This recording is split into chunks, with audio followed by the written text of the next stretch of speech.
This is Journey to Constellation Station by Lindsay C. Berry. We're headed to the stars. Do you all have your ticket? All you do is close your eyes. The rails are ready to take you on a starry night surprise. Climb up on the train and bring your stellar imagination. All aboard.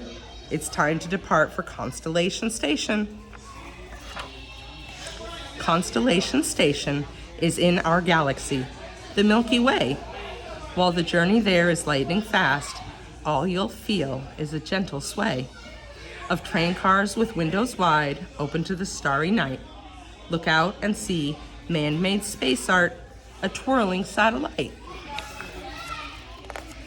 Chugging past the moon, reflecting the sun's brilliant glow, stars pulse and shine and blink, all above, all around, and below. The train is silent like outer space, but the engine is full power. The cars dip and glide and curve through a swirling meteor shower. Puff through a black hole tunnel, speed along the terrestrial tract. Come out and view the colors of space, brilliant against the black. There it is. The platform swirls in starry, bright rotation. Punch your ticket and disembark.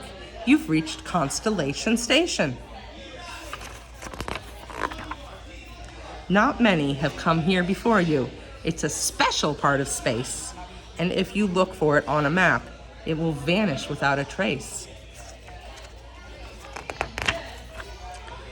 In the station's silent center is the telescope of stars. Each point shows a constellation, no matter how faint or far. Leo the lion roars into view, his mane his crowning jewel. Pick another point and focus your eyes on Taurus, the charging bull. Scorpus the scorpion strikes and stings, his tail towering high. Now see graceful Cygnus the swan, wings stretched across the sky. The great dog howls across the black, signaling his slumber, while the great bear shakes the stars awake with his heavy-footed lumber. Another star points to Gemini, twin brothers shining double.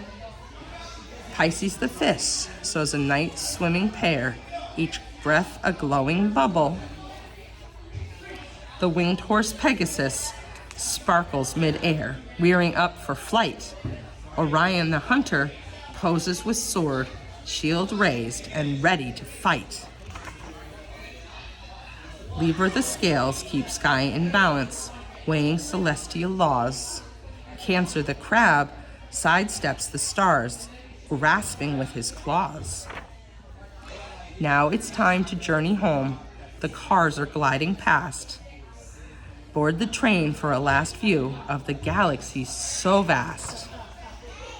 Visit nightly to view the stars at their highest elevation. Just close your eyes and come back again to Constellation Station.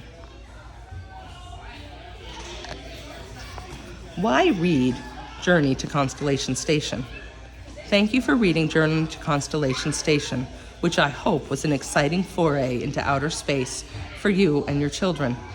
Journey to Constellation Station is a vehicle that can open a conversation as to how we as humans are all connected, and a tool that parents, teachers, and caregivers can use to discuss the night sky, science, and the power of the imagination.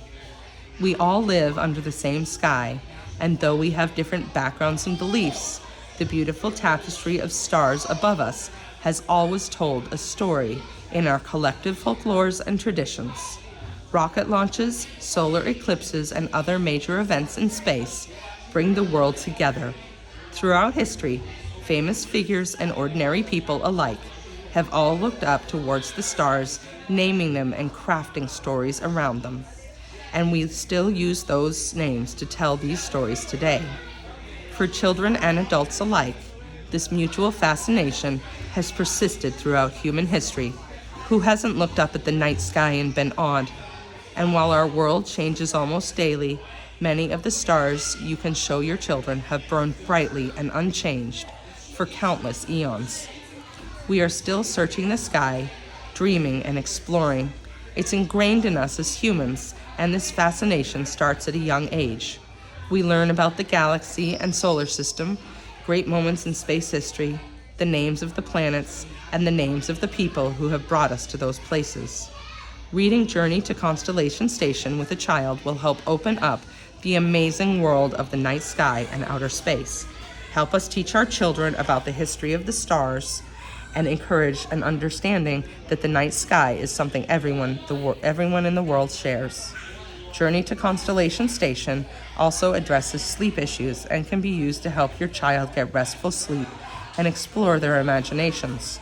But don't let that stop you from making time to journey out with the child as the stars are appearing to see who can spot the first one, or plan a weekend night where it's a treat to stay up a little later and see what constellations you can view.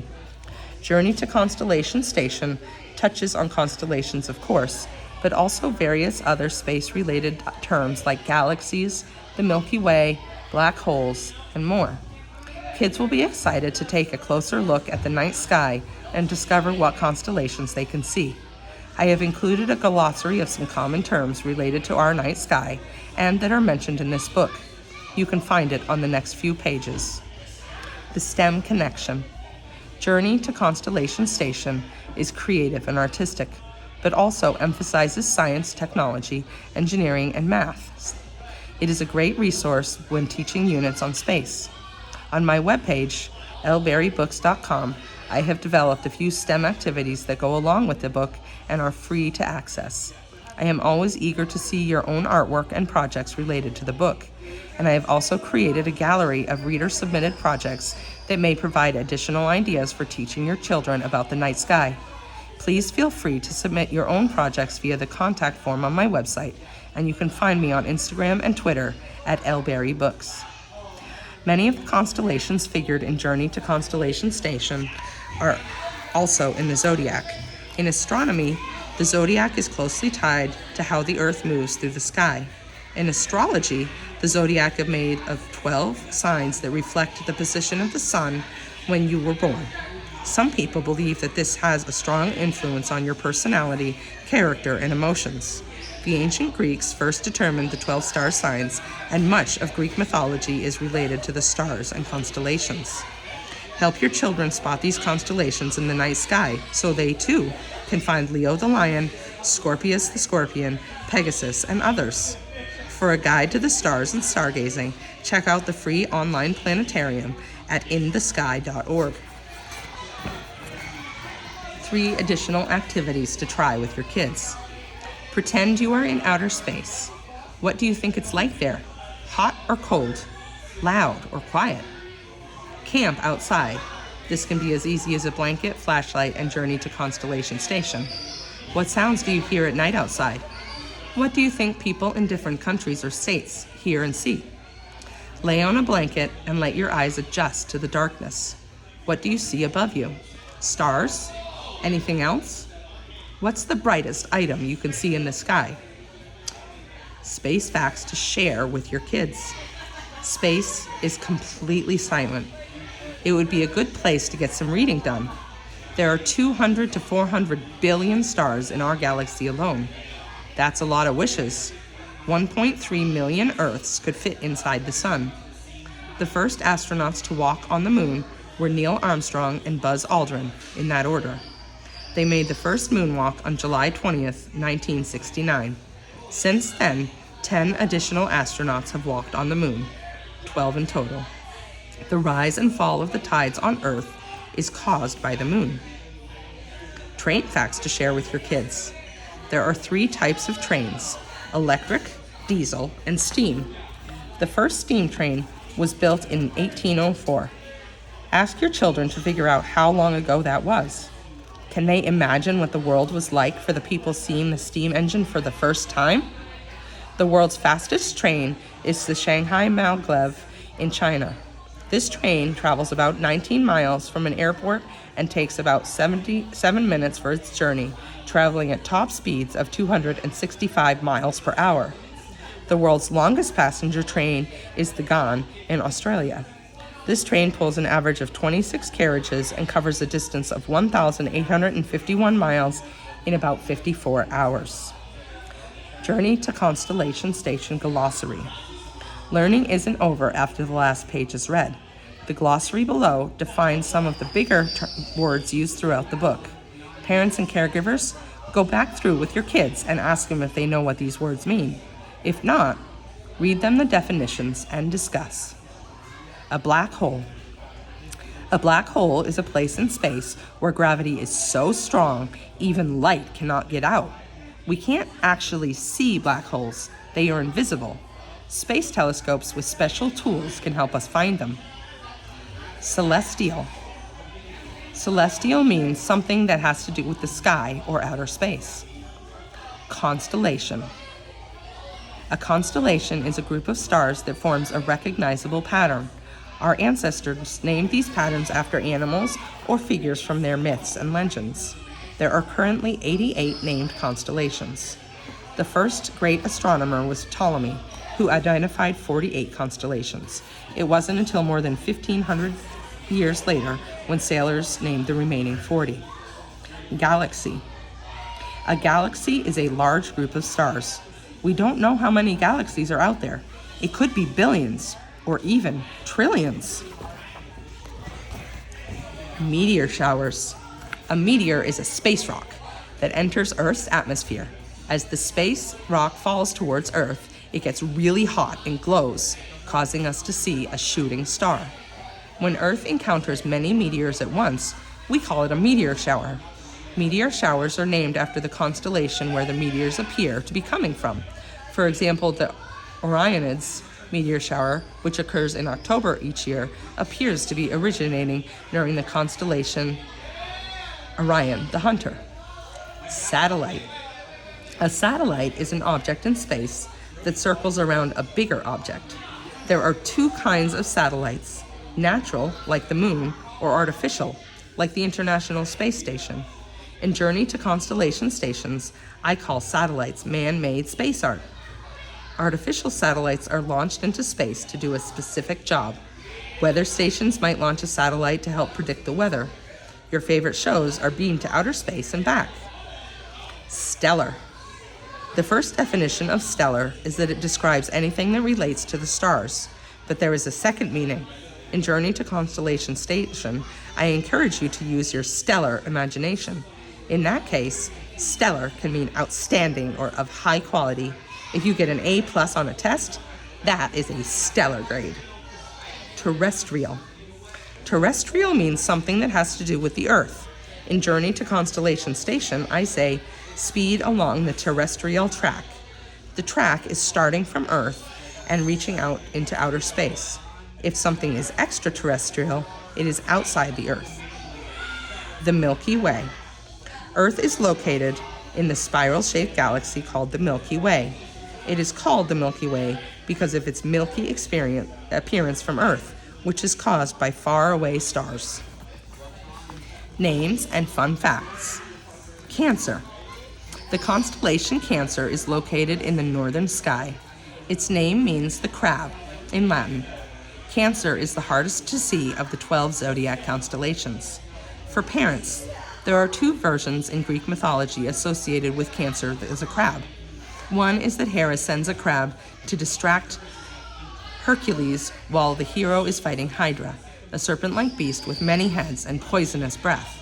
When the crab tries to harm Hercules, Hercules kicks it all the way to the stars. In another version, the crab gets crushed instead, and Hera, a sworn enemy of Hercules, places it in the sky for its efforts.